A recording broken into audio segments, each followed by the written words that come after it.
changed my mind. This YouTubing garden is not for me. Hello. So I'm back for good. Back for good. What you got? I'm not going to sing. Right. Back to being silly again tonight. Right, so I come over today. It's raining. As always, it's Wales. We just got to get on with it. I'm going to try not to whinge all day, but I'm going to whinge all day. But I'll whinge with a smile. Right, I've got a few things to do today. Let's just get them done. Right, let's go. So I've come into the potting shed today. It's an absolute chaos. I've never used this potting shed. Like, this was on the plot when I had it in the autumn. I've just pushed things in here hoping that, you know, that I'll use it in the spring. But it needs a good sort out. So I'm going to do that today. It's so wet up there. I was hoping to film so much today to finish off another video. I'm going to get this done today, and then hopefully we're ready for the spring. I've already had my potatoes being delivered. My onions are, you know, so high. My chilies are coming up. And yeah, I'm so excited for spring this year. I'm sure you all are too. I've seen so many people on like Instagram, YouTube and whatnot. They're so eager this year, I don't know why, to like push through the seasons and just embrace, you know, the season that you're in. This is the time where I plan. I think about what I'm doing next rather than just, you know, living on a whim on that day. Because you can't do that. If you work in the garden, you know that you'll have so many things that you'll plan to do, and then it'll rain or something will happen, and you'll be back. It'll be pushed to the back burner for another day. I'm going to sort out this shed now, and then get myself a nice cup of coffee, and hopefully this will be nice and organised by the time you see it. I'm not going to bore you by watching me move boxes and seed trays and things. I've got so many seed trays that I just need to sort out, so I'm ready for the spring. So if you haven't done that yet, I suggest it's the perfect time. It's wet, it's cold, you know, get in your shed, sort out what you need to do, or your greenhouse, and get it all ready. You don't want to be doing that when the season starts warming up, because that's the time when you'll be wanting to sow things and enjoy that weather and doing the fun things. Get all the boring rubbish things out of the way now. Right, let's get on. I'm nattering on again tonight. Right, let's get on. Okay, so as you can see, I've had a bit of a sort out now. It's not the best, but it'll do for now. I managed to find a lot of the seed trays that I couldn't find. My halos for my tomatoes for later on the season. And also I found my Charles Dowding trays from Container Wise. So I'm a little bit happy that I've got a little bit more organisation. It's not perfect, but my advice is get it done now. Like, you don't want to be clambering around later on looking for seeds, looking for trays and stuff like that. You want to be enjoying, especially spring. Like, spring's my favourite, to be getting everything ready. So I want to be enjoying that as much as I can. So my advice is to just get it done. I'm waiting for my new camera as well to arrive, so I'm hoping that the footage and the sound and all will be a lot more better for you guys, you know, in future videos. It's so wet and windy up there. The next plan is to really renovate this potting shed. I was tempted to take it down at one point and put an extra bed here. Did I need it? I'm going to evaluate this, you know, this spring, whether or not I actually use this building as much as I would hope to. It's very old, but it's just got so much charm to it, and I just really like the fact that it's been here for so long. Right, let's have a look what else I can do on the plot. I'm avoiding this rain like the plague, honestly. God, it's a wet and cold one today, honestly. I've got myself some new wood shavings and some hay and some diatomaceous earth. I'll tell you about that in a second now when I clean up the coop. I'll explain to you now why I made the coop, the chicken coop inside the run, a certain height that it was. At the time, people were like, why is it so high? But it makes sense now when I do cleaning, that I'll show you. Right, let's get that done.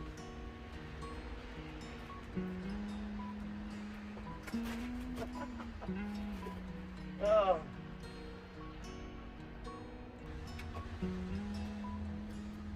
I've got to watch as well, but obviously the avian flu is still about. These are desperate to come out, but it's as sad as it is, they're safer inside. I'm going to clamber in, try and get through all the chicken mob, and then we'll get this job done. Okay, so when I designed this coop in the summer last year, I decided that I did not want to be bending down anymore, scooping all the shavings and mess and stuff into a pile, then back into the wheelbarrow. I put it particularly this height, that is waist height, And I can just scrape it all in and wheel it straight down the path into the compost heap. It's such an easier way, like by just giving it that extra bit of height, it keeps the chickens off the cold floor as well. They love it as well. They feel more safer that they're higher up in the air. You know, that's a natural thing for a bird to feel safer up in a tree. That's why I've got the branches in this coop higher than you'd think for a chicken. People see chickens running around, but actually chickens love height. So the benefits of chickens, like, is so great. Like, they make the compost. You know, this will go into the compost heap. Everything on the bottom as well. You know, all the bark that I put in the summer, it all rots down. Like, especially where they, you know, they're messing on the floor as well. I will scrape all this out now. You know, there's a chicken fight going on now, and they're knocking the tripod. Girls, do you mind? There is literally, I'm filming you. It's not all about you. So basically, I'll scrape out all the soil and the bark off the floor of here, and I'll put it on the compost heap as well. Put all new bark down. They like digging all through there as well. Like, everything that chicken does for a plot is so beneficial. They weed the plot. You know, when I let them out, they dig and pull out all the little baby weeds and things like that. You know, they keep all the paths nice and tidy for me. They give me eggs. You know, they give me all this bedding as well that I can put on my compost heap. There is a benefit to them, you know, but there is downside as well. I'll do a video in the spring, you know, of like the pros and cons of having a chicken and things like that, so keep an eye on it. Like, if you're thinking about having chickens, I'm going to get on and do this now because I want to go home. Like, it's so wet and cold. Like, I wanted this new video, this New Year video, to be, you know, back on the plot and all like that, but this is the reality, guys. Like, this is the real allotment life. Like, it's not all about walking down the path and it's nice and sunny and there's loads of things in your bed. There's a lot of preparation, a lot of wet, cold days as well. So if you have got a plot, you've just started, and you haven't got wellies, then you're a fool, because you will need wellies, and you will need thick socks, and you will need to have a you know, nice waterproof coat. And allotment life is generally, we're like mini farmers, and if you don't like getting wet and muddy and things like that, and you're only going to come for the spring and the summer, your plot will, you know, will suffer a bit. You can, you know, use it seasonally if you want, but to have the full experience and the full benefits of, you know, growing your food and put all the nutrients in the autumn and then you know, autumn and winter, you need to put that in now, ready for spring. Like, all my beds were done, you know, end of summer. They were all manure, you know, well-rotted manure put in, covered over, and they would love, you know, they will be beautiful now, those beds that I've covered over. Field beans, you know, I put the green manure in some of the other beds. That will, you know, I'll cut and, you know, chop and drop those now in the spring, and I'll have nitrogen in the soil already for the next crop, which will be my runner beans, which will benefit from them massively. I need to have a really good crop of runner beans this year. I've got so many people begging for them. And I'm also growing a pile of things, you know, like Terry King. I've got beans off Terry King that Bill and Val sent. I've got so many things, Pongo, you know, French beans, which everyone are raving about. Bill and Val. So I'm just going to say hi, Bill, Val. Like, if you haven't seen their channel, I've mentioned them before. They're an amazing couple. They've got such a good channel. I'll put it in the description anyway. I'll also pop Terry Kings in there as well.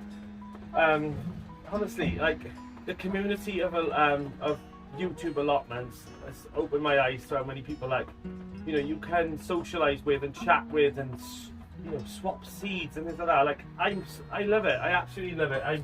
The best thing I ever did was start YouTube. I honestly do agree with that. You know, I've done things in the past that I've been proud of, but this is one of the things that I am growing on, and I'm learning every day with it as well, and people are teaching me things and I'm helping other people. I just think it's great. It's absolutely great to me. So it's all been done. I've added the sawdust in. I've added hay into the you know, the nest boxes as well, and they don't tend to use them that much now in the winter because of laying eggs, but you do get the odd egg, you know, and it's a nice little surprise.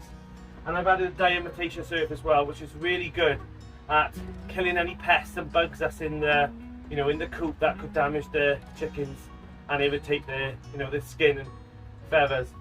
I've done all that now. I put some on the perches as well. And right, let's go have a cup of coffee, is there? How lovely is this to see as well? So I've got this whole bed across here, and how lovely is it to see that the spring bulbs are all sprouting out.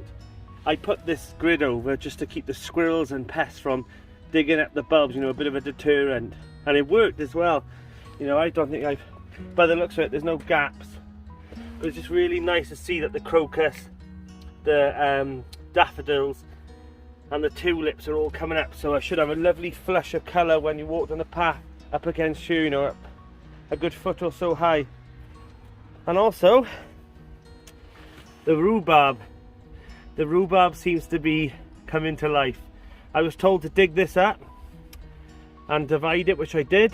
This is actually one of the bigger pieces, and leave it out for the frost, and it actually does it a good, you know, the world of good.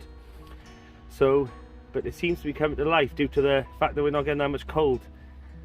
Oh well, I'm sure it'll be fine. Oh, let's get in here out of the rain. Pick this mug because it was a metal one, and I'm hoping it'll keep my hands warm a bit. Right, so I've had a bit of a potch. I've got those 3 metal raised beds. I want to do some hugelkultur filling with that on the next sunny day. And we got a bit of a leak.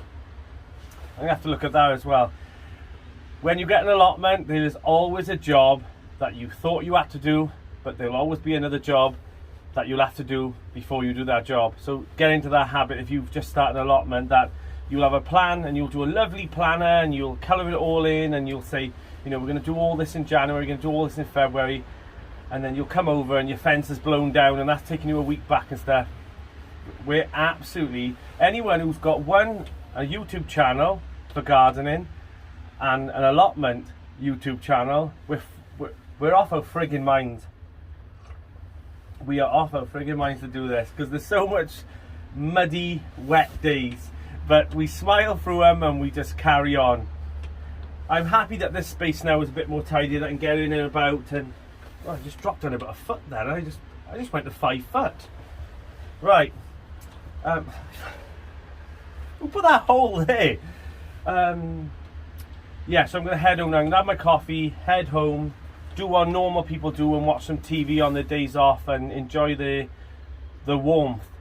So yeah, I got so much planned. I want to do the beds, like I said, put the hugelkultur in those 3 metal beds going down the plot, restructure this whole bottom plot area because it works, but I want it to work better. I still need to move my asparagus from my old plot to my new plot. So if anyone has moved asparagus before, please put a comment down below and give me some hints and tips. I've looked online and stuff and there's not that much about it, so I'm a bit worried that it's not the ideal thing to do, but I can leave them. But the plot holder that's got it now, he doesn't want asparagus, so they will end up being, you know, thrown. So I'm going to bring them up anyway. I've ordered more asparagus crowns. I'm not editing that out. That'll take me 20 minutes to do that. So where am I going? Yeah, so I'm moving my asparagus up. I've got my 2 fruit trees. This is going to be terrible. I've got 2 fruit trees to bring up, and I've decided I'm going to put them down to one side, and I'll show you in another video of that because it's going to be a whole video about that, about the restructuring and stuff. Yeah, so I'm thinking about this potting shed, whether or not to change the door from there and put the door here and have 2. So the plan is I might put a double door here and have 2 small benches, and then these go down, a bit like the London Bridge, so that when they come down on legs I can use it then as I can pot and stuff. I don't know, we're gonna have a look at that anyway. I'm not sure what I'm gonna do. What the hell is that? Cobwebs or something. Right, chickens are done. Can't remember what else I did earlier. Oh yes, so that's all done now. I wanted to do some weeding and stuff today, and I wanted to do a nice sunny plot tour and things and show you what's planned, but as always I'm going home muddy, I'm going home rainy, wet, and yeah, so I'm going to leave it here. I've had a bit of a whinge, but with a smile. There's water coming through the shed by the looks, so I'm going to have to look at that.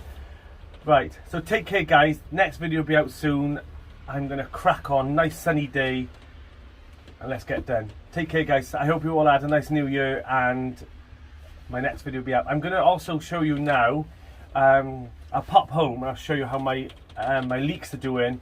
My onions, I've never grown onions by seed before. They are in the propagator and they're looking amazing. I've also sowed some chili seeds, and weirdly the chili seeds that I took out of a chili from Tesco's in December, you know, they were fresh seed.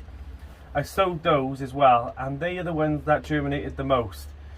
So, but we'll see what, you know, what they turn into when they, you know, when they grow. So there's going to be loads of chili trials and tomato trials. I'm doing outdoor tomatoes this year as well as my indoor. I've also got the mini polytunnel to go up from first tunnel, so I'll have loads of bush tomatoes in it. This plot is going to be full of tomatoes by the sound of it. But no, I've got loads planned. Loads planned. Right, take care guys. I'll show you this little clip now of my onions, and then I'll see you in the next video. Oh, tripping the bloody door. Okay, so let's have a gander in the Vitapod. So my red Creole onions, I sowed more than I needed to because I wanted to share with other people. They've come up amazing. So have the Zabroon shallots, the Globo onions, and also the Elsa Craigs. I'm really happy with these, to be honest. They need to be potted on now really bad, so I'm going to do that today. Also the winter leeks, great germination, come up really quick. I was given some Kelsey onions off a YouTuber, thank you very much. And also some purple linear spring onions. I've got some herbs down here that's coming through quickly. And also, this just proves that you don't know what's going to happen in this Vitapod. I came in here this morning, there was nothing in here. And now all my greyhound cabbages are popping their heads. Right, this was a weird thing. So, I cut open 2 fresh peppers at Christmas time. Popped the seeds straight in here, like straight out of a pepper. And look at the germination. My Argentinotinos, they haven't showed their heads yet. So the habanero, jalapeno, sweet banana, dwarf eureka and Aji mango have all germinated. The one that I love the most, sweet maconi, as always, takes its time, but I'm hopeful that they'll come through. So yeah, that's what's going on in here at the moment. So thanks very much guys, and I'll see you again soon. Take care.